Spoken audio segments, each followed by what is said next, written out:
اور اللہ تعالیٰ یہاں پر ہر قسم کے شرک سے ہمیں منع فرما رہے ہیں، چاہے وہ شرک اصغر ہو چاہے وہ شرک اکبر ہو۔ اور پھر کسی فرشتے، کسی نبی، کسی ولی یا کوئی اور مخلوق میں سے کسی کو بھی اللہ تعالیٰ کے شریک یا برابر آپ نہیں ٹھہرا سکتے۔ اللہ تعالیٰ اس سے منع فرما رہا ہے۔ یہ جتنے بھی شریک ہیں، چاہے وہ انسان ہوں، چاہے وہ بت ہوں، چاہے وہ فرشتے ہوں، چاہے وہ جن ہوں، یہ تو ایک مکھی کو بھی نہیں پیدا کر سکتے، تو پھر بھلا یہ کیسے اللہ تعالیٰ کے ساتھ شریک ہو سکتے ہیں؟ نعوذ باللہ۔ اسی لیے اللہ تعالیٰ کی عبادت میں اخلاص ضروری ہے، اس میں بغیر کسی ملاوٹ کے آپ کو صرف اور صرف خالص اللہ سبحانہ وتعالیٰ کی بندگی کرنی ہوگی، جو ہر لحاظ سے کمال مطلق کا مالک ہے، اس میں ہر نقص اور ہر عیب سے پاک ہے اللہ تعالیٰ کی ذات۔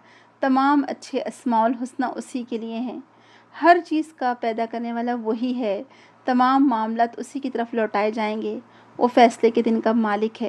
ہر چیز کو اس نے پیدا کیا ہے، وہ احد ہے، وہ یکتا ہے، نہ وہ کسی سے پیدا ہوا اور نہ ہی اس کے کوئی پیدا ہوا، یعنی نہ اس کے والدین ہیں اور نہ ہی کوئی اس کی اولاد ہے، نہ اس کی کوئی بیوی ہے، اس کا کوئی شریک نہیں، وہ خالق ہے، وہ مالک ہے، اور کائنات کی تدبیر فرما رہا ہے، اور تدبیر فرمانے میں بھی کوئی اس کا مددگار نہیں ہے، کوئی اس کا معاون نہیں ہے۔ تو یہاں پر اللہ تعالیٰ نے اپنے حقوق کی بات کی، سب سے پہلی بات تو یہ ہے۔ دوسری بات یہاں پر اللہ تعالیٰ نے جو ارشاد فرمائی ہے، والدین سے حسن سلوک۔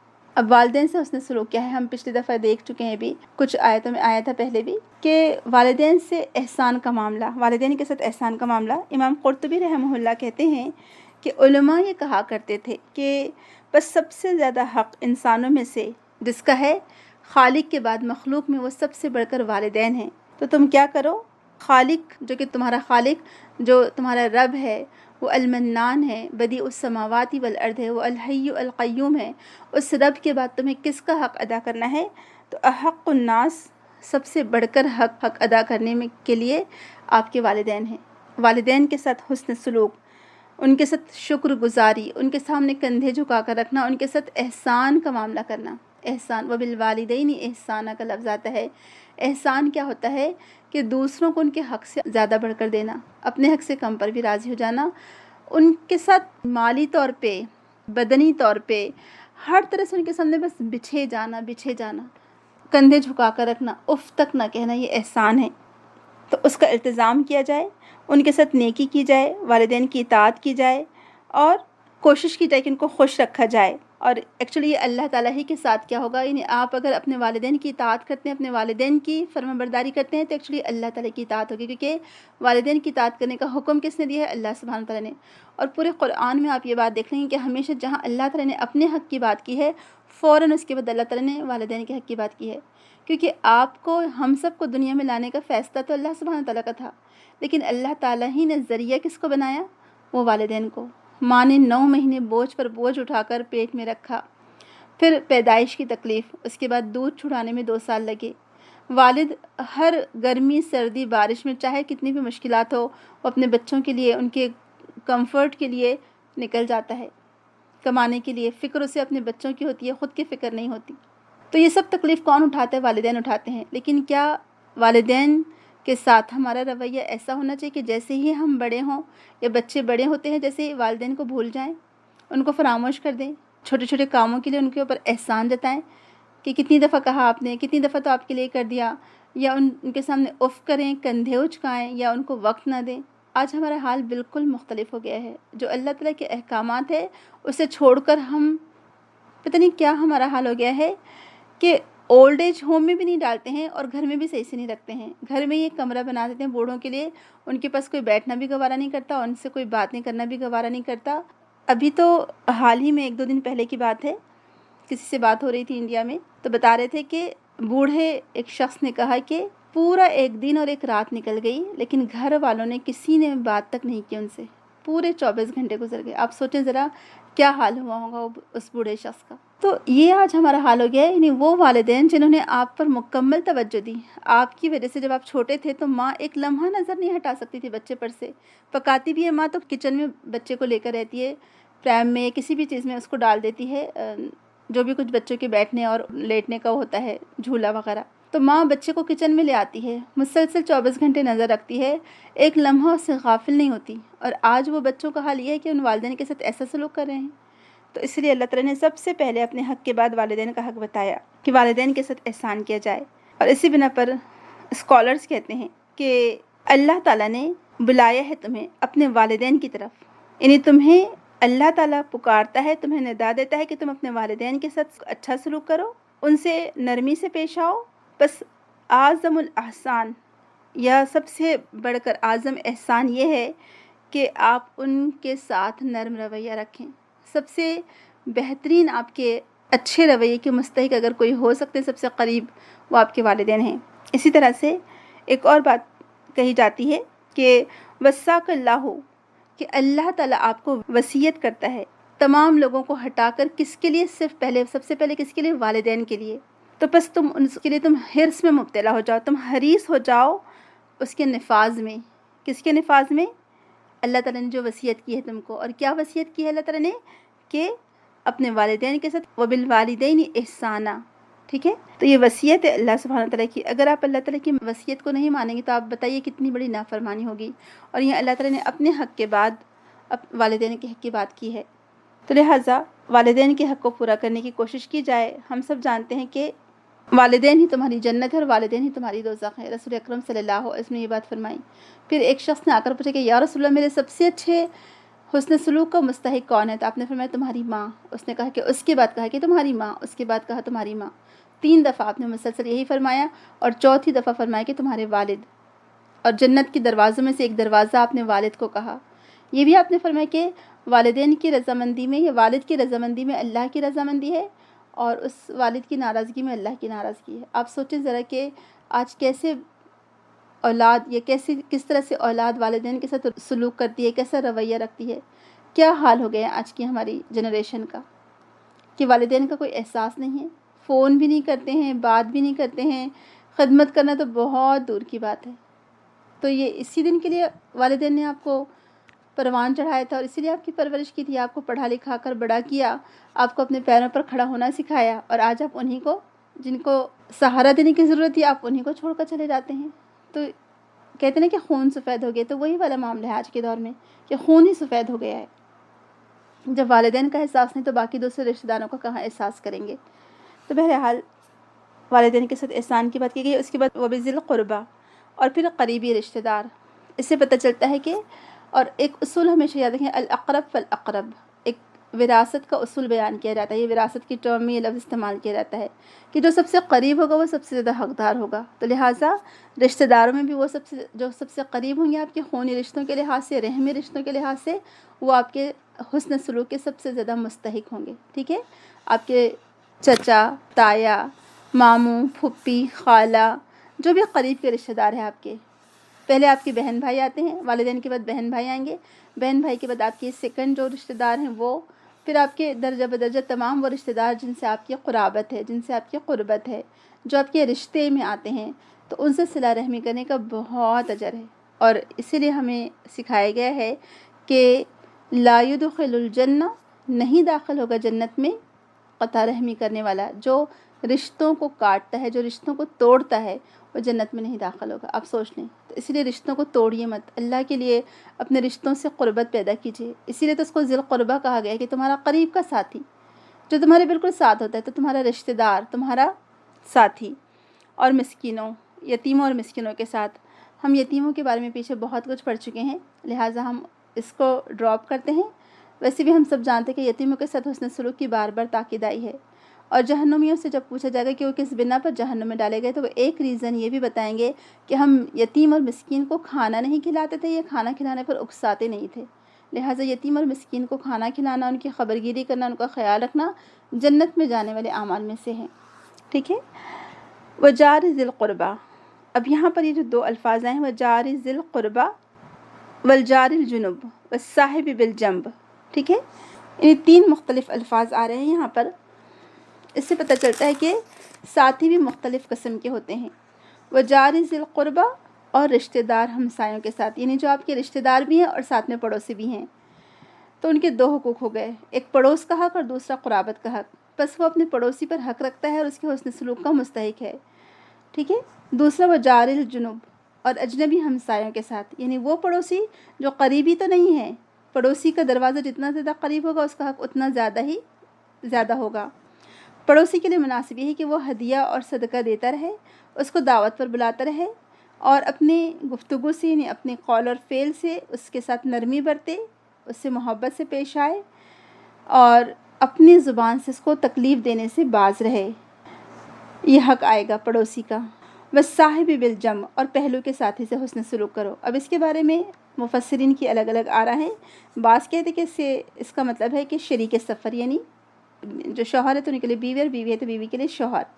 اور بعض کی رائے یہ ہے کہ وہ کہتے ہیں کہ اس سے مراد اہل علم اس پر کرتے ہیں، اہل علم اس کا اطلاق اس پر کرتے ہیں کہ جو سفر میں آپ کے ساتھ ہو گیا تھا، ٹھیک ہے، تھوڑی دیر کے لیے آپ کے ساتھ بیٹھا، یا پھر بعض لوگ کہتے ہیں کہ جو سفر اور حضر دونوں میں آپ کے ساتھ رہے، یعنی سفر میں بھی ساتھ تھا جو آپ کے، یعنی ایسا آپ کا قریبی دوست ہے کہ جو ہر بار آپ ہم نوالا و ہم پیالہ آپ کہہ سکتے ہیں جس کو، تو ظاہر سی بات ہے وہ بیوی بھی ہو سکتی ہے، آپ کا قریبی دوست بھی ہو سکتا ہے، اور جو آپ کو بہت قریبی دوست ہے وہ ہو سکتا ہے۔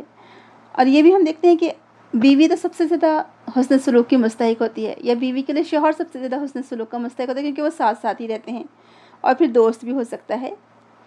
تو بہرحال اب یہ حق میں کیا آئے گا کہ دنیاوی معاملات میں اس کی مدد کرنا، اس کی خیر خواہی کرنا، آسانی اور تنگی، خوشی اور غمی میں اس کے ساتھ وفا کرنا، یعنی بے وفائی سے بچنا، جو اپنے لیے پسند کرتے ہیں اس کے لیے بھی وہی پسند کرنا، جو اپنے لیے ناپسند کرتے ہیں اس کے لیے بھی ناپسند کرنا۔ تو صحبت یعنی دوستی جتنی زیادہ ہوگی یہ حق اتنا ہی زیادہ تاکید والا ہوگا، ٹھیک ہے۔ اس سے پھر ہمیں معلوم ہوتا ہے کہ سبحان اللہ، اللہ تعالیٰ نے ہمیں کس طرح سے ایک دوسرے کا حق ادا کرنے کی تاکید کی ہے۔ اور پڑوسیوں کے بارے میں تو ہم سبھی جانتے ہیں کہ اتنی احادیث نازل ہوئیں، اتنی زیادہ احادیث آئی ہیں کہ ہم تصور بھی نہیں کر سکتے۔ تو یہاں پر احسان کس کس کے ساتھ؟ والدین کے ساتھ، پھر رشتہ داروں کے ساتھ، یتیموں اور مسکینوں کے ساتھ، پڑوسیوں کے ساتھ، اجنبی پڑوسی ہوں یا ہمیشہ پڑوسی ساتھ میں رہنے والے ہوں، یا ایسے پڑوسی ہوں جو آپ دوستی میں اتنے زیادہ ہیں ان کے ساتھ کہ وہ آپ کے سفر میں بھی ساتھ ہوتے ہوں اور آپ کے شہر میں بھی ساتھ ہوتے ہوں۔ تو حسن سلوک کی جو ضد ہے یا اپوزٹ ہے وہ کیا ہے؟ حسن سلوک نہ کرنا، اچھے رویے کے ساتھ پیش نہ آنا۔ اب لہٰذا حسن سلوک کرنے کے لیے ضروری اور لازمی ہے کہ آپ رشتہ داروں کا خیال رکھیں، پھر پڑوسیوں کا خیال رکھیں، اور اس میں تمام رشتہ دار شامل ہیں جو ہم نے ذی القربہ پڑھا تھا، چاہے وہ دور کے رشتہ دار ہوں یا قریبی رشتہ دار ہوں، تو ان کے ساتھ بھی کیا کیا جائے؟ اپنے قول اور فعل سے ان کے ساتھ اچھا رویہ رکھا جائے، اپنے کسی عمل سے ان کو تکلیف نہ دی جائے، ان سے قطع رحمی نہ کرے۔ اور یتیم وہ چھوٹے بچے جو نابالغ ہیں اور والد سے محروم ہو گئے ہیں، وہ یتیم ہیں۔ مسکین وہ شخص ہے، ایسے لوگ ہیں کہ جو کماتے بھی ہوں لیکن ان کو پورا نہ پڑتا ہو، یعنی ان کی ضروریات حالانکہ ہے تو کم لیکن پھر بھی ان کو وہ کمائی پوری نہ پڑتی ہو۔ تو نہ وہ ایسے ہیں کہ مانگ سکتے ہیں، اور نہ ہی وہ ایسے ہیں کہ خود اپنا خرچ پورا کر سکتے ہیں۔ تو پس اللہ تعالیٰ کا یہ حکم ہے کہ ان کو ضروریات زندگی مہیا کیا جائے، ان کو فقر و فاقہ سے دور رکھا جائے، اور لوگوں کو بھی اس کی ترغیب دی جائے کہ لوگ بھی ان کی مدد کریں، ایسے قسم کے لوگ۔ اب یہاں پر ہم دیکھتے ہیں تھوڑے سے پڑوسی کے تعلق سے ہم احادیث دیکھ لیتے ہیں، کیونکہ ہم خواتین ہی ہیں اور خواتین زیادہ پڑوسیوں کا خیال رکھتی ہیں، اور مرد حضرات تو خیر باہر ملتے ہی رہتے ہیں، مسجد کے ساتھ ہی ہوتے ہیں، پڑوسیوں سے وہ مسجد میں بھی ملتے رہتے ہیں، ہمیشہ باہر نکلتے ہیں تب بھی ملتے رہتے ہیں، لیکن خواتین کا زیادہ لین دین کا معاملہ چلتا رہتا ہے۔ اور حدیث میں آتا ہے رسول اکرم صلی اللہ علیہ وسلم نے 3 بار قسم کھا کر یہ الفاظ دہرائے۔ صحیح بخاری کی حدیث ہے کہ اللہ کی قسم وہ شخص مومن نہیں۔ صحابہ نے پوچھا کہ کون یا رسول اللہ؟ فرمایا جس کی تکلیف سے، جس کی ایذا دہی سے اس کا ہمسایہ یعنی اس کا پڑوسی امن میں نہ ہو۔ آپ سوچیں ذرا۔ اور یہ بھی ہمیں پتہ چلتا ہے کہ جو شخص اللہ اور آخرت کے دن پر یقین رکھتا ہے وہ اپنے ہمسائے کو تکلیف نہ پہنچائے۔ یہ بھی آپ نے فرمایا کہ جس کی ایذا دہی یعنی تکلیف دینے سے اس کا پڑوسی امن میں نہ ہو وہ جنت میں داخل نہیں ہوگا۔ صحیح مسلم کی حدیث ہے، آپ سوچیے ذرا۔ کہا جاتا ہے، بعض لوگ کتاب میں اس کو عبداللہ بن مبارک کی طرف اس واقعے کو منسوب کرتے ہیں، بعض لوگ کسی اور کی طرف منسوب کرتے ہیں، یا کوئی اس کو تابعین کے بارے میں بتاتے کہ ایک تابعی تھے، بہت مشہور تھے، اور دن رات ظاہر سی بات ہے کتابوں میں مگن رہا کرتے تھے، درس و تدریس سے ان کا تعلق تھا، پڑھتے رہتے تھے۔ کہا جاتا ہے ان کے پڑوس میں ایک غیر مسلم شخص تھا جو کہ سارنگی بجایا کرتا تھا، یعنی کچھ میوزیکل انسٹرومنٹ ہوتے ہیں تو وہ بجایا کرتا تھا۔ تو انہوں نے بہت دفعہ اس کو اچھے سے محبت سے منع کیا، ہر طرح سے کوشش کر لی، لیکن وہ شخص ضد میں آ کر اور زیادہ کرتا تھا، تکلیف دیتا تھا ان کو. تو یہ انہوں نے خاموشی اختیار کر لی اور اپنے اخلاق سے ہی رہے. کہا جاتا ہے کہ جب 2-3 دن ایسا ہوا کہ کچھ دن میوزک کی کچھ آواز نہیں آئی، اسپیشلی کہا جاتا ہے کہ جب یہ کچھ لکھنے یا پڑھنے بیٹھتے تب وہ اور زیادہ میوزک کی آواز بڑھا دیتا تھا یا اس وقت شروع کر دیتا تھا. تو جب 2-3 دن تک ان کو کوئی آواز نہیں آئی تو انہوں نے پوچھا اپنے گھر والوں سے کہ کیا بات ہے، وہ پڑوسی کی آج آواز نہیں آ رہی ہے اس کی کچھ بھی میوزک وغیرہ کی. تو بتایا گیا کہ وہ تو 2-3 دن سے جیل میں ہے اور اس سے کچھ غلط کام سرزد ہو گیا تھا، مطلب کچھ اس نے جرم کر لیا، تو ہو سکتا ہے پولیس نے اس کو جیل میں ڈال دی ہو. تو اب انہوں نے کہا کہ اچھا بھائی، پڑوسی جیل میں چلا گیا تو اب یہ تو ہمارا حق بنتا ہے کہ ہم پڑوسی کی مدد کریں، اس کا خیال رکھیں. اور کہا جاتا ہے کہ انہوں نے جیل جا کر اپنی ضمانت پر خود اس کو رہا کروا لیا. یہ کہا جاتا ہے کتابوں میں یہ بات لکھی ہے کہ وہ شخص اتنا شرمندہ ہوا، اتنا شرمندہ اور اتنا ان کا احسان مند ہوا کہ جس شخص کو میں اتنی تکلیف دیتا تھا اس شخص نے اس طرح سے میری مدد کی، جبکہ کوئی مجھے چھڑانے کے لیے اور ضمانت لینے کے لیے نہیں آیا. تو آپ دیکھیں کہ اس کا اثر اتنا ہوا کہ کہا جاتا ہے کہ کچھ ہی عرصے کے بعد اس نے اسلام قبول کر لیا. یہ تھا وہ مسلمانوں کا اخلاق جس کی بنا پر لوگ اسلام قبول کر لیا کرتے تھے اور سرنڈر ہو جایا کرتے تھے، اپنے آپ کو جھکا دیتے تھے اسلام کے آگے. یہی وہ اخلاق تھا جس سے مسلمانوں نے لوگوں کے دل جیتے اور شہر کے شہر، ملک کے ملک مسلمان ہوتے چلے گئے الحمدللہ. تو یہ اخلاق دراصل انسان کو بہت اونچے درجے پر پہنچا دیتا ہے. اب اچھے اخلاق کی بنا پر اس کا نیکیوں کا پلڑا بھاری ہوگا. تو میری عزیز بہنوں، ہم سب کسی نہ کسی درجے پر پڑوسی ہیں، چاہے ہمارے گھر کے آس پاس جو لوگ رہنے والے ہیں ان کے ہم پڑوسی ہیں. پھر مسجد میں ہم جب کبھی کسی سے ملاقات کرتے ہیں، سفر میں کسی سے ملاقات ہوتی ہے، آفس میں، کہیں پر بھی جہاں پر بھی جو لوگ کام کرتے ہیں مرد حضرات، ان کے بھی ساتھی ہوتے ہیں. تو بہرحال آپ کو یہ لوگ کہیں پر بھی مل جائے گے، یعنی ایسے پڑوسی جو تھوڑی دیر کے لیے آپ کے ساتھ آئے ہوں تو وہ بھی پڑوسی کہلائیں گے، اجنبی، مسافر یا ساتھی یا پہلو کے ساتھی. تو بہرحال صحیح مسلم کی حدیث میں ہمیں ملتا ہے کہ وہ شخص جو اللہ اور آخرت پر ایمان رکھتا ہو اسے چاہیے کہ اپنے پڑوسی کی عزت کرے.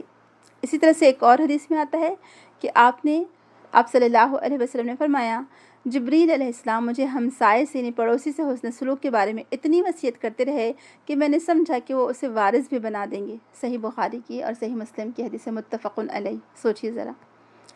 ابو ذر رضی اللہ عنہ سے رسول اکرم نے فرمایا، ابو ذر، جب تم سالن پکاؤ تو اس کا شوربہ زیادہ کر لیا کرو، یعنی گریوی سالن، اور اپنے پڑوسیوں کو بھی اس میں سے کچھ دو، یعنی ان کا خیال رکھو. اسی طرح سے یہ بھی رسول اکرم صلی اللہ علیہ وسلم نے فرمایا. عائشہ رضی اللہ عنہ فرماتی کہ میں نے پوچھا کہ یا رسول اللہ، میرے 2 پڑوسی ہیں تو میں کس کو تحفہ بھیجوں؟ فرمایا جس کا دروازہ سب سے زیادہ قریب ہے. سبحان اللہ. آپ سوچیے.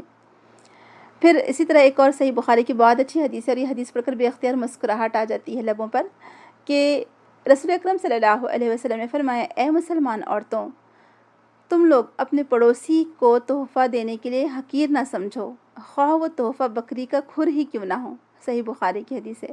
سوچیے ذرا، ہم خواتین کی یہی سوچ ہوتی ہے. رسول اکرم کتنا ہماری نفسیات کو پہچانتے تھے، اور واقعی میں آپ اللہ کے رسول تھے. دل سے گواہی نکلتی ہے کہ رسول اکرم صلی اللہ علیہ وسلم نے کتنی صحیح بات فرمائی کہ ہم یہی سوچتے رہ جاتے ہیں کہ اچھا نہیں کوئی اچھی چیز بنے گی تو بھیجیں گے پڑوس میں، اور نہیں کوئی اسپیشل ڈش بنے گی تو بھیجیں گے. اچھا یہ تھوڑا سا سالن کیوں بھیجیں، تھوڑی سی چیز کیوں بھیجیں، اچھا زیادہ جب پکائیں گے تب بھیجیں گے. اور یہ سوچتے سوچتے مہینوں نکل جاتے ہیں اور کچھ بھیجنا نہیں ہوتا ہے نا. ایسے ہوتا ہے ہم لوگوں کے ساتھ. تو یہ بھی آپ نے فرمایا کہ خوشبو سے نہ مارو اپنے پڑوسی کو، یعنی ہم پکا رہے ہوں اور پڑوس میں خوشبو جا رہی ہے تو اب ظاہر سی بات ہے اس کو بھی خوب بھوک لگے گی نا، اس کے اشتہا سے، اس کی خوشبو سے کھانے پکانے کی. اور آپ دیکھیں جب آپ ایک بلڈنگ میں رہتے ہیں تو بلڈنگ میں جب بھی کچھ کھانے پکتے ہیں تو برابر اسمیل آ جاتی ہے اور برابر محسوس ہوتا ہے کہ اچھا کسی کے گھر یہ پک رہا ہے، کسی کے گھر وہ پک رہا ہے. اسپیشلی ابھی جب رمضان گزرا تو آپ نے دیکھا ہوگا کہ ہر طرف سے اشتہا انگیز خوشبوئیں آتی رہیں اور نئے نئے پکوان بنتے رہے. تو اسی لیے کہا کہ چاہے تھوڑا ہی صحیح آپ ضرور دے دیا کریں. ہماری ایک بہت ہی قریبی دوست ہیں، ساتھی ہیں، دینی ساتھی ہیں ماشاءاللہ. تو وہ بتاتی ہیں ان کے پڑوس میں، یہیں سعودی عرب کی بات ہے، کہ ان کے پڑوس میں خاتون تھی اور وہ 4 فلیٹ تھے ان لوگوں کے. تو وہ کہتی ہیں کہ روزانہ کبھی کوئی دن ناغہ نہیں ہوتا تھا، اور بہت چھوٹی سی پیالی میں، یعنی ایسا سمجھے کہ بہت ہی چھوٹی سی چیز.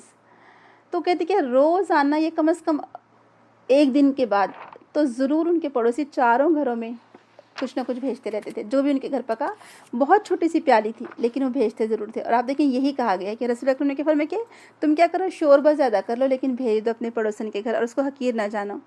اور ایک اور حدیث میں رسول اکرم نے فرمایا، یہ تو آج ہم کو ایک المیہ ہے آج ہمارے معاشرے کا، کہ آج ہمارے گھر اتنے بڑے بڑے ہو گئے ہیں کہ پڑوس کی خبر تک نہیں ہوتی، اتنے بڑے بڑے بنگلوں کی وجہ سے، یا ایسی سیلفشنس پیدا ہو گئی ہے کہ پڑوس میں اگر کوئی بھوکا ہے تو ہمیں خبر نہیں۔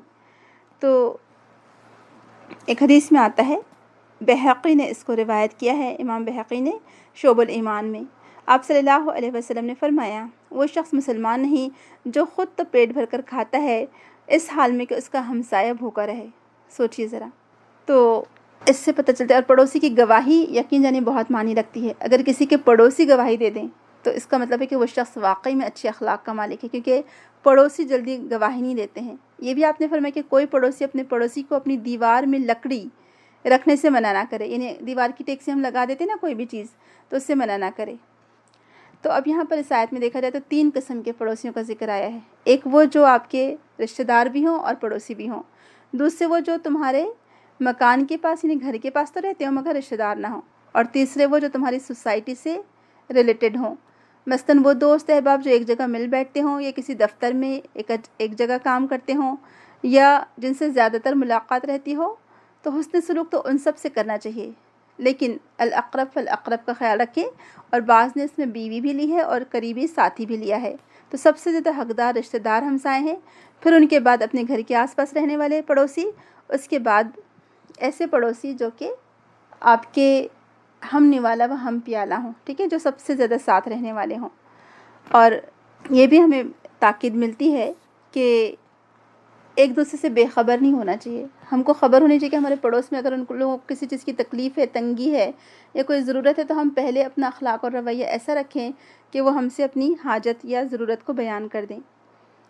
اور آپ یہ بھی دیکھیں کہ آج جو ہمارا حال ہو گیا ہے کہ ایک گھر کے پڑوس میں ہی کچھ ہو رہا ہے تو ہمیں دوسروں کو خبر نہیں ہوتی ہے، نہ خوشی کی خبر پہنچتی ہے نہ غمی کی خبر پہنچتی ہے۔ تو یہ ایکچولی اسلامی سوسائٹی کے بالکل خلاف ہے یہ بات۔ اسلام جو سوسائٹی کو ڈیولپ کرنا چاہتا ہے، جو سوسائٹی کو بلڈ کرنا چاہتا ہے، جو معاشرے کو اسلام تعمیر کرنا چاہتا ہے، وہ معاشرہ بے غرضی پر مبنی معاشرہ ہے، جس میں ایک دوسرے کا خیال ہے، ایک دوسرے کو حسن سلوک کی تاکید ہے، جہاں ایک دوسرے کی تکلیف میں مدد کرنے کی بات کی جاتی ہے، جہاں پر ایک دوسرے کا خیال رکھا جاتا ہے، یعنی ایک باہم مربوط معاشرہ جو ایک دوسرے کے ساتھ ملا ہوا، بندھا ہوا، گندھا ہوا ہو، جن کے خوشی میں خوش ہوا جائے، جن کے غم میں شریک ہوا جائے، ان کو صبر کی تلقین کی جائے۔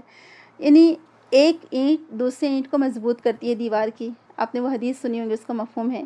تو اسی طرح سے مومن کا مومن کے ساتھ تعلق ہوتا ہے کہ وہ ایک دوسرے کو تقویت دیتے ہیں، ایک دوسرے کو تکلیف نہیں پہنچاتے بلکہ ایک دوسرے کو مزید مضبوط کرتے ہیں اپنے تعلقات کو، اور سپورٹ دیتے ہیں، سہارا دیتے ہیں۔ تو بہرحال اس میں ان پڑوسیوں کے حقوق بتائے گئے ہیں جو درجہ بدرجہ آپ سے جتنے زیادہ قریب ہوں گے۔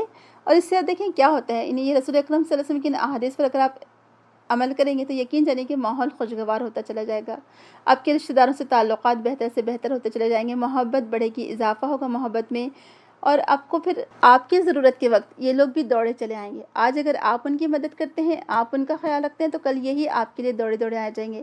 اور یہ بات تو آپ نے دیکھا ہوگا، ہمیشہ بڑے بوڑھے کہتے رہتے ہیں کہ پڑوسیوں سے اچھا سلوک کرو، کیونکہ رات میں تکلیف کے وقت پڑوسی کام آ سکتے ہیں، آپ کے رشتہ دار نہیں آ سکتے دوڑے دوڑے دور سے۔ اگر کوئی رشتہ دار باہر گاؤں میں ہے، باہر ملک میں ہے، یا پھر ایون دوسرے محلے میں رہتے ہیں، سب سے قریب آپ کس کو پہلے اطلاع دیں گے؟ اگر آپ کے گھر میں طبیعت خراب ہوتی ہے تو ظاہر سی بات ہے آپ پڑوسی کا ہی ڈور ناک کریں گے، ہے نا؟ اور پڑوسی جتنا کام میں آ سکتے ہیں کوئی اور اس وقت کام نہیں آ سکتا، تو لہٰذا ان کا بھی خیال رکھا جائے۔ پھر اس کے بعد کہا گیا تھا کہ وابن السبیل اور مسافر۔ تو اب یہ اوپر کے تو ہو گئے پڑوسی جو قریب نہیں ہیں، جو قریب ہیں، جو رشتہ دار بھی ہیں اور قریب بھی ہیں، اور وہ لوگ کچھ جو ایسے ہیں جو سفر میں اور حضر میں دونوں میں ساتھ ہوتے ہیں، آپ کے لیے قریبی ساتھی۔ اس کے بعد مسافروں سے کہا گیا کہ وابن السبیل، مسافروں سے بہتر سلوک کیا جائے۔ تو اب دیکھیں کہ مسافروں کا خیال رکھنا یہ بھی ہم کو ایک ذمہ داری سکھائی گئی ہے۔ بہت ہی اچھا واقعہ، اگر آپ لوگوں نے روڈ ٹو مکہ، بہت مشہور کتاب ہے، محمد اسد کی لکھی ہوئی ہے، یہ آسٹرین تھے اور ایک جوش گھرانے سے تعلق رکھتے تھے، جوش ربی کے بیٹے تھے یہ، یعنی بہت ہی زیادہ مذہبی گھرانے سے ان کا تعلق تھا، یہودیوں کے مذہبی گھرانے سے، یعنی ان کے گھر کے افراد سارے اس کو چلانے والے تھے، یعنی ان کا جو معبود خانہ ہوتا ہے۔ اور صحافی بھی تھے. یعنی آپ خود سوچ لیں کہ جو صحافی ہوتے ہیں ظاہر سی بات ہے وہ عام لوگ نہیں ہوتے، بہت ہی جو خاصے پہنچے ہوئے لوگ ہوتے ہیں، انٹیلیجنٹ، انٹلیکچوئل، ذہین. تو صحافی بھی تھے. تو کہا جاتا ہے کہ ایک بار جب یہ سفر کر رہے تھے اور مصر سے کوئی دوسری وہاں کی ہی آس پاس کی کنٹری یا اس کے دوسرے شہر میں جا رہے تھے، یہ اپنی صحافت کی وجہ سے یا ہو سکتا ہے کسی اور ریزن سے جا رہے ہوں. تو وہ کہتے ہیں کہ میرے دل میں اسلام کو جاننے کی تڑپ کب سے پیدا ہوئی، جب میں سفر کر رہا تھا اور ٹرین میں تھا. تو میں نے دیکھا کہ وہاں پر آپس میں سارے عرب بیٹھے ہوئے تھے اور میں ایک اکیلا شخص اجنبی تھا، کیونکہ ظاہر سی بات ہے آسٹریا سے آئے تھے. تو میں سوٹ پہنا ہوا تھا، یعنی کوٹ پینٹ پہنا ہوا تھا، اور وہ لوگ سعودیوں کا یا جو عربوں کا جو لباس ہے ثوب جو ہوتا ہے تو وہ پہنے ہوئے تھے. تو ایک عربی بدو جو میرے سامنے بیٹھا تھا تو کہنے لگی کہ اس وقت میرے پاس، چونکہ وہ بہت دولت مند بھی تھے، کہا جاتا ہے بہت امیر شخص تھے، تو ان کے ہاتھ میں انگوٹھیاں بھی تھیں.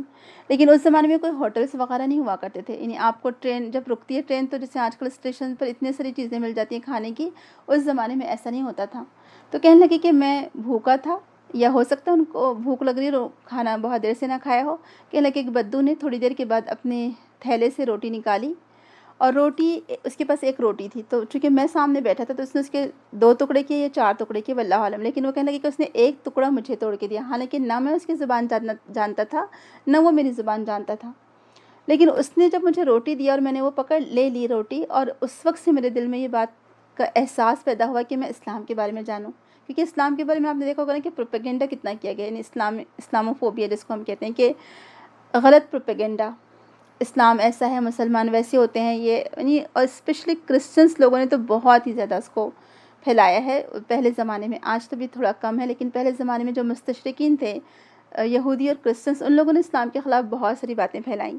تو بہرحال وہ کہنے لگے کہ جب اس کے اس رویے سے، اس بدوی عرب کے اس رویے سے میرے دل کے اندر اسلام کی جاننے کے لیے تڑپ پیدا ہوئی. اور واپس جب میں آسٹریا گیا تو میں نے واپس جا کر پھر بہت ساری کتابیں خریدیں، اسلام کے بارے میں جانا، پڑھا، اور پھر انہوں نے روڈ ٹو مکہ کتاب لکھی جس کو پڑھ کر بہت سارے لوگ مسلمان ہوئے. تو آپ دیکھیں بعض اوقات آپ کے جو تھوڑی دیر کے لیے جو آپ کا ساتھی ہوتا ہے، پڑوسی جو سفر میں آپ کے ساتھ ہے، جو مسافر ہے، یا پھر جو آپ کے شہر میں آیا ہوا ہے مسافر، اور اس کے پاس ہو سکتا ہے اس کا سرمایہ ختم ہو گیا ہو، یا چوری ہو گیا ہو، یا گم ہو گیا ہو، آپ اس کی ہیلپ کر دیتے ہیں، تو آپ دیکھیں وہ زندگی بھر آپ کو یاد رکھے گا. کیونکہ مشکل وقت میں کوئی اگر کسی کی ہیلپ کرتا ہے، کیونکہ ظاہر سی بات ہے وہ ہوم لیس پرسن ہے، وہ اپنے گھر میں نہیں ہے، وہ اپنے شہر میں نہیں ہے، اسے کوئی پہچانتا نہیں ہے، وہ ایک اجنبی شہر میں ہے، اور اس کا سرمایہ گم ہو گیا ہے یا اس پر کوئی مصیبت آ گئی ہے، آپ اس کی ہیلپ کر دیتے ہیں، یقین جانیے وہ آپ کو زندگی بھر یاد رکھے گا. تو بہرحال مسافر کا بھی حق ہے، اور اس کے بارے میں ہمیں احادیث ملتی ہیں. ابو سعید خدری رضی اللہ عنہ راوی ہیں کہ ہم ایک سفر میں جا رہے تھے، کہ سفر میں رسول اکرم نے ہمیں فرمایا جس کے پاس ایکسٹرا سواری ہے وہ اسے دے دے جس کے پاس سواری نہیں، اور جس کے پاس ایکسٹرا کھانا ہو وہ اسے دے دے جس کے پاس کھانا نہیں. یہاں تک کہ آپ نے مال کی ایک ایک قسم کو جدا جدا آپ نے اس کا ذکر کیا اور سب کو تقسیم کر دینے کے لیے کہا، حتیٰ کہ ہم یہ سمجھنے لگے کہ اپنے ضرورت سے زیادہ مال میں ہمارا کوئی حق نہیں ہے. سوچیے ذرا، صحیح مسلم کی حدیث ہے. تو ایکسٹرا کوئی بھی چیز ہو، آپ دیکھیں ہم تو کیا کرتے ہیں، یعنی بعض لوگوں کا یہ دیکھا گیا کہ اتنا بچا کر رکھتے کہ نہیں ہم کو ضرورت پیش آئے گی آگے چل کے، اور آخر میں سفر کے اختتام پر کھانا بھی بچ جاتے، پانی بچ جاتے، پھینکنا پڑتا ہے آپ کو، کیونکہ خراب ہو جائے گا اس سفر میں کھانا. آپ اگر کسی کو کھلا دیتے ہیں تو کتنی اچھی بات ہے. اور یہ چیز آپ نے دیکھا ہوگا اکثر دیکھنے میں، ہمارے یقیناً انڈیا پاکستان میں تو ہوتا ہی ہوگا اور ہوتا ہے الحمدللہ. یہاں سے جب عمرہ کے لیے بھی بسس میں جاتے ہیں لوگ، الحمدللہ اتنی جو مسافر ہوتے ہیں ان سے آپس میں ایک تو سارے کے سارے مسلمان ہی ہوتے ہیں الحمدللہ. خیر اگر نان مسلمس بھی ہو تو آپ کو ان کا بھی خیال رکھنا ہے، کیونکہ ہمارے رسول اکرم صلی اللہ علیہ وسلم نے ڈفرینشیٹ نہیں کیا ہے کہ آپ کا ساتھی چاہے وہ مسلم ہو نان مسلم ہو، آپ کو اس کی ہیلپ کرنا ہے. اور ایک بہت اچھا واقعہ کبھی موقع رہا تو آپ کے سامنے میں شیئر کروں گی، سچی کہانی ہے. جو ابھی مسلمان ہوئے ہیں وہ انہوں نے اپنا نام آمینہ رکھا ہے، ان کے ہسبینڈ ڈاکٹر ہیں. تو انہوں نے اپنا واقعہ شیئر کیا تھا کہ کس بنا پر وہ اسلام قبول کیا. انہوں نے، یہ انڈیا کا واقعہ ہے، وہ ایک نان مسلم گھرانے سے تعلق رکھتے تھے دونوں میاں بیوی، لیکن سفر میں ان کے ساتھ ایک جو واقعہ پیش آیا اس کی بنا پر آپ دیکھیں وہ چیز ان کے دل میں اتنا گھر کر گئی، ان کا اخلاق کے اس کی وجہ سے انہوں نے اسلام قبول کر لیا. تو بعض اوقات آپ کا ایک اچھا رویہ، آپ کا ایک چھوٹا سا اچھا اخلاق، یقین جانیے سامنے والے کے دل پر اتنا اثر انداز کر سکتا ہے، ہو سکتا ہے. تو کبھی بھی اپنے اخلاق کو نہ چھوڑیں، دوسروں کی مدد کریں، اپنی ذات پر دوسروں کو ترجیح دیں، خود تکلیف اٹھا لیں، کتنی دفعہ ایسا ہوا ہے کہ آپ جب بس میں سفر کرتے ہیں تو آپ نے دیکھا ہوگا کہ اکثر خواتین کھڑی رہتی ہیں اور مرد حضرات بیٹھے رہتے ہیں سیٹ پر. ان لوگوں کو دیکھ کر اتنی عجیب احساس ہوتا ہے کہ کیونکہ ہم نے اپنے خاندان کے مردوں کو اسی طرح دیکھا ہے کہ اگر کوئی خاتون کھڑی ہے تو وہ اپنی جگہ اٹھ کر دے دیتے ہیں. کئی دفعہ تو ایسا ہو کہ 2 گھنٹے مرد حضرات نے کھڑے رہ کر سفر کیا اور اپنی سیٹ کسی خاتون کو دے دی, اور یہی کرنا بھی چاہیے, یہی ہمارا اخلاق ہونا چاہیے. تو بہرحال جو مسافر ہوتے ہیں ان کا بھی ہم پر حق ہے. ایک اور حدیث ہمیں پتہ چلتی ہے کہ عبداللہ بن عمر رضی اللہ عنہ ایک صحابی ہے, ایکچولی صحابی کا قول ہے, یعنی آثار کہیں گے اس کو, کہ وہ کہتے ہیں کہ ایک شخص کو جو سفر پر روانہ ہو رہا تھا, انہوں نے کہا کہ میرے پاس آؤ, میں تمہیں ایسے ہی رخصت کروں جیسے رسول اکرم نے ہمیں رخصت کیا تھا یا کرتے تھے. اور پھر انہوں نے کہا استودع اللہ دینک و امانتک و خواتیم عملک, میں تمہارا دین, تمہاری امانت اور تمہارے آخری عمل اللہ کے سپرد کرتا ہوں. یہ ترمذی کی حدیث ہے. اور آپ نے دیکھا ہوگا الحمدللہ واٹس ایپ کی وجہ سے دعائیں, یہ والی دعا سب کو یاد ہو گئی ہے کہ جب مسافر رخصت ہوتا ہے تو اس کو کیسے رخصت کرنا چاہیے, اس کو کون سی دعا دینی چاہیے. اور ایون مسافر کو بھی سکھایا گیا ہے کہ وہ جاتے ہوئے گھر والوں کو کیسی دعا دے. تو الحمدللہ ہمارا دین بہت ہی خوبصورت دین ہے ماشاءاللہ, جس میں ہر ایک کا خیال رکھا گیا ہے. اور یہ بھی رسول اکرم نے فرمایا کہ 3 آدمی ایسے ہیں جن کی طرف اللہ تعالیٰ قیامت کے دن دیکھے گا بھی نہیں اور نہ انہیں پاک کرے گا اور انہیں دردناک عذاب دے گا. ایک وہ شخص جس کے پاس راستے میں ایکسٹرا پانی ہو اور وہ مسافر کو بھی پانی نہ دے. لا حول ولا قوت الا باللہ. یعنی راستے میں آپ کے پاس ایکسٹرا پانی تھا اور سامنے والا اس کو پیاس لگی تھی, لیکن آپ اپنا وہ ایکسٹرا پانی اس کو نہ دیں, تو ایسے شخص کو اللہ تعالیٰ دیکھے گا بھی نہیں اور پاک بھی نہیں کرے گا, اور اس کو عذاب بھی ہوگا. اللہ تعالیٰ محفوظ رکھے. تو بہرحال مسافروں کا بھی حق ہے اور مسافروں کے ساتھ تعاون کرنا ضروری ہے. اور بعض اوقات ایسا ہوتا ہے کہ مسافر اپنے گھر پر کھاتے پیتے گھر آنے کا شخص ہو سکتا ہے, بہت مالدار ہو سکتا ہے, لیکن جب وہ دوسرے شہر جاتا ہے اور وہاں پر اگر اس کو کوئی مشکل پیش آ جائے تو پھر ایسے وقت میں آپ کو اس کی ضرورت کا خیال رکھنا چاہیے اور اس کی مدد کرنی چاہیے. اور پڑوسی کا, مسافر کا خیال نہ رکھنے کو گناہ میں شمار کیا جاتا ہے. تو اسی بنا پر قرآن اور حدیث میں ان کے حقوق کی بار بار تاکید آئی ہے, چاہے وہ رشتہ دار ہوں, چاہے پڑوسی ہوں, اور چاہے وہ مسافر ہو, ان سب کا خیال رکھنا ہے. جو شخص ان کا خیال نہیں رکھے گا, ان کے حقوق ادا نہیں کرے گا, یا اپنے پاس کی ایکسٹرا چیز سامنے والے کو ضرورت کے وقت نہیں دے گا, تو وہ گناہ کبیرہ میں مبتلا ہوگا. کیونکہ اس زمانے میں ہم سبھی جانتے کہ پانی کی بہت قلت ہوا کرتی تھی. بعض اوقات ان لوگوں کو اونٹ ذبح کر کے اس میں سے پانی نکال لینا پڑتا تھا, کیونکہ اونٹ میں پانی کا سٹوریج ہوتا ہے نا, آپ کو معلوم ہوگا. تو ظاہر سی بات ہے اتنا طویل سفر ہوتا تھا, صحرا کا سفر, اتنی گرمی اور اتنی دھوپ, تو اس صورت میں پانی کی زیادہ پیاس لگتی ہوگی. اور آج کے دور کی طرح اس زمانے میں ایسے کولرز بھی نہیں تھے. آج تو ہم الحمدللہ کتنی آسانی سے سفر کرتے ہیں اور جگہ جگہ پانی بھی اویلیبل ہے, الحمدللہ ٹھنڈا پانی بھی اویلیبل ہے. اس زمانے میں تو ایسی کوئی چیزیں بھی نہیں تھیں. تو بہرحال اسی بنا پر بار بار پانی کی اسپیشلی تاکید کی گئی ہے کہ مسافر کو, یا مسافر کے پاس کوئی زیادہ راہ ختم ہو جائے تو تم اس کی ہیلپ کرو. اور آپ کو معلوم ہوگا کہ خضر علیہ السلام اور موسیٰ علیہ السلام جب گئے تھے ایک بستی میں, اور وہاں انہوں نے 2 یتیم بچوں کی وہ دیوار تعمیر کر دی تھی جس کے نیچے خزانہ تھا, اور وہ بستی والوں نے ان کو کھانا بھی نہیں دیا تھا, کیونکہ اس زمانے میں دستور تھا پہلے, کیونکہ ہوٹلس نہیں ہوا کرتی تھی, تو گھر والوں کی ذمہ داری ہوتی تھی, شہر والوں کی, کہ کوئی بھی مسافر وہاں آیا ہے اور وہ کسی کے گھر کے پاس آ گیا کھانے کے لیے تو اس کو دینا ان کے لیے کمپلسری تھا, ضروری تھا. اس کے بعد لونڈی غلاموں کا ذکر آیا ہے, اور یہ بھی بہت ہی واسٹ ٹاپک ہے. اس زمانے میں غلامی تھی لیکن آج نہیں ہے. لیکن ہمارا دین ہمیں سکھاتا ہے کہ تمہارے گھر میں کام کرنے والے نوکر چاکر ہوں, تمہارے گھر میں تم کچھ ایسے پالتو جانور, تم نے اگر بکریاں پال رکھی ہوں, گائیں بھینسیں ہوں, ان کے ساتھ بھی نرمی سے اچھے سلوک سے پیش آؤ, ان کو بھوکے نہ رکھو اور ان کو تکلیف میں نہ ڈالو. اور ایون اپنے گھر والوں کے ساتھ تو اچھا سلوک رکھو ہی رکھو, لیکن غلاموں کے ساتھ بھی تمہارا رویہ, تمہارے نوکر چاکر کے ساتھ بھی تمہارا رویہ بہترین ہونا چاہیے. اور آپ کو بہت مشہور حدیث یاد ہوگی, ابو ذر کہتے ہیں کہ میرے اور فلاں یعنی سیدنا بلال کے درمیان کچھ سخت کلامی ہو گئی, تو میں نے انہیں ماں کی آڑ دلائی, یعنی میں ایسے کہا کہ اے کالی ماں کے بیٹے, اس طرح سے کوئی بات انہوں نے کہہ دی. تو یہ بات انہوں نے رسول اکرم کو بتا دی, بلال رضی اللہ عنہ نے. تو آپ نے فرمایا ابو ذر تم ایسے انسان ہو جس میں جاہلیت کی بو باقی ہے. میں نے کہا اتنی بڑی عمر ہو جانے کے باوجود بھی باقی ہے؟ تو فرمایا کہ ہاں, یہ تمہارے خادم تمہارے بھائی ہیں جنہیں اللہ نے تمہارے ماتحت کر دیا ہے. تو جس شخص کا بھائی اللہ اس کے تحت کر دے تو اسے چاہیے کہ اسے وہی کچھ کھلائے جو خود کھاتا ہے, وہی پہنائے جو خود پہنتا ہے, ایسا کام کرنے کو نہ کہے جو اس پر بھاری ہو, اور اگر ایسا کام کرنے کو کہے تو خود بھی اس کی مدد کرے. یہ صحیح بخاری کی حدیث ہے. تو اس سے کیا پتہ چلتا ہے کہ آپ کے گھر میں کام کرنے والے جو لوگ ہیں ان کے ساتھ بھی حسن سلوک سے پیش آیا جائے. ان کو مارا نہ جائے، ان کو تکلیف نہ دی جائے، ان کو ایذا نہ دی جائے، ان پر زبردستی کے الزامات نہ لگائے جائیں۔ اور اس کے بعد یہاں پر کہا گیا ان اللہ لا یحب من کان مختالا فخورا، اور بے شک اللہ تعالیٰ نہیں پسند کرتا ایسے شخص کو جو شیخی خورا ہے۔ اب دیکھیں یہاں پر آپ یہ ساتھ یاد رکھیں، مختالاً فخورا، دو الفاظ ساتھ آئے ہیں۔ مختال خیال سے ہے، یہ خیال، یعنی وہ ہم نے اردو میں سنا ہوگا نا، آپ لوگوں نے سنا ہوگا کہ خیالی پلاؤ بنانا ہے نا، تو خیالی پلاؤ ایکچولی یہی ہے کہ خیالی گھوڑے دوڑانا، کہ جو شخص دراصل فخر کرتا ہے اور غرور کرتا ہے تو ایکچولی وہ اب خیال میں اپنے آپ کو بہت بڑا سپیریئر قسم کا آدمی سمجھتا ہے۔